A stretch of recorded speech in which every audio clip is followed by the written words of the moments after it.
మొదటి కార్తీక సోమవారం మొదటి సోమవారం శుభాకాంక్షలు అండి. ఈరోజైతే నాకు వ్రతము నారికేల దీపం అయితే సోమవారికి పూజ చేసుకున్నానండి. ముందుగా సోమవారికి పీట అది పెట్టుకొని స్వామివారి ఫోటో అలంకరించుకొని శివలింగానికి పాలాభిషేకం చేసుకున్నాక నారికేల దీపం కూడా అమర్చుకొని సోమవారికి నైవేద్యంగా యాపిల్ కూడా పెట్టేసి నారికేల దీపం అది పెట్టేసుకున్నాను. పెట్టుకున్న తర్వాత స్వామివారికి అష్టోత్తరాలు అలాగే శివనామాలు చదువుకొని స్వామివారికి కథ ఉంటుందండి, సోమవారం వ్రత కథ. ఆ సోమవారం వ్రత కథ కూడా చదువుకుని పూజ అయితే చూసుకున్నాను. ఈరోజు ప్రతి సోమవారం కార్తీక మాసంలో 3 సోమవారాలు నేను కంపల్సరిగా సోమవారం వ్రతం అయితే చేసుకుంటానండి. సోమవారికి అలాగే నారికేల దీపం కూడా పెట్టుకుంటాను.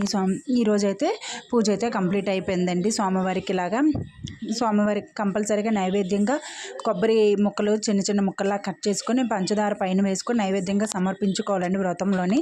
అలా సమర్పించుకుంటే చాలా మంచిది. అలాగే సోమవారం వ్రతం 3 సోమవారాలు కంపల్సరిగా చేసిన చాలా శుభ ఫలితాలు అయితే కలుగుతాయండి. నారికేల దీపం వెలిగించుకొని ఇలా వ్రతం పూర్తి చేసుకుంటే చాలా మంచిది. నా వ్రతం అయితే ఈరోజు ఇలా కంప్లీట్ అయిపోయింది. ఎవ్రీ ఇయర్ నేను ఇలాగైనా చేసుకుంటానండి. ఈరోజు కూడా మొదటి వారం అయితే నా పూజ అయితే ఇలా కంప్లీట్ అయింది. నచ్చినట్టయితే లైక్ చేసి ఛానల్ సబ్స్క్రైబ్ చేసుకోండి.